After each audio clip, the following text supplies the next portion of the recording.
Denmark کے parliament house میں آج ایک اوپن ڈائیلاگ کا انعقاد کیا گیا، جس کا مقصد مختلف مذاہب کے درمیان موجودہ پولرائزیشن کو سمجھنا اور انہیں ختم کرنا تھا۔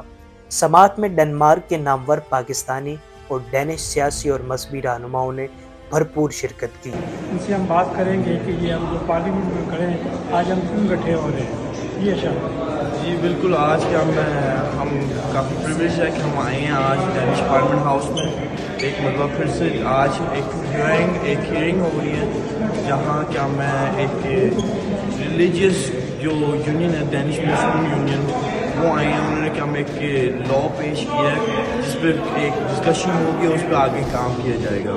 تو آج ہم آئے ہیں وٹنس کرنے کے لیے کہ آج کون سی وہ بات ہوگی آج پارلیمنٹ ہاؤس میں۔ بہت شکریہ۔ سماعت میں بیرونی ماہرین اور اسکالرز بھی مدعو کیے گئے۔ ڈنمارک کی پارلیمنٹ کے اوپن ڈائیلاگ میں آپ کی آواز نیوز چینل کے ایم ڈی اور چیئرمین راجہ غفور افضل نے بھی خصوصی شرکت کی۔ ڈائیلاگ میں شامل چیئرمین آپ کی آواز ٹی وی راجہ غفور افضل کا کہنا تھا کہ یہ سماعت ڈنمارک میں مذہبی تعلقات کو بہتر بنانے اور اختلافات کو سمجھنے کے لیے ایک اہم پلیٹ فارم ثابت ہوگی۔ ہماری پہنچ ان منسٹرز تک ہو، ان پولیٹیشنز سے ہو جنہوں نے ہمارے حوالے سے بل پاس کیا۔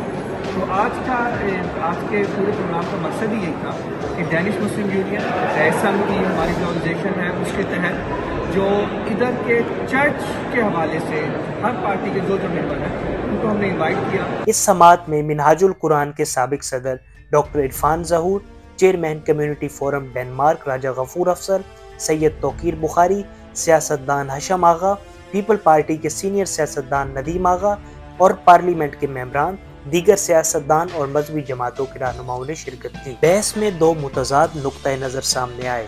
کچھ مخالفین کا کہنا تھا کہ مذہب عدم استحکام کا ذریعہ ہے، جبکہ مسلم گروہ کا کہنا تھا کہ یہ امن اور محبت قائم کرنے کا واحد ذریعہ ہے۔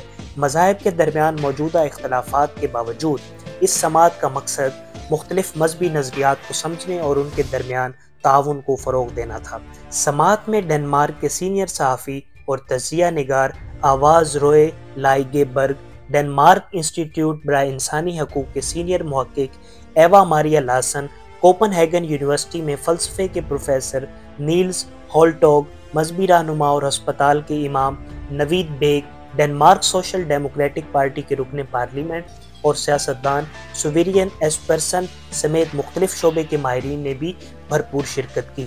ڈائیلاگ میں شامل سیاسی اور مذہبی رہنماؤں کا کہنا تھا کہ یہ سماعت ڈنمارک میں مختلف تعلقات کو بہتر بنانے اور اختلافات کو سمجھنے کے لیے ایک اہم پلیٹ فارم ثابت ہوگی۔ یہ مختلف نظریات اور عقائد کو جاننے اور سمجھنے کا بھی ایک نادر موقع تھا۔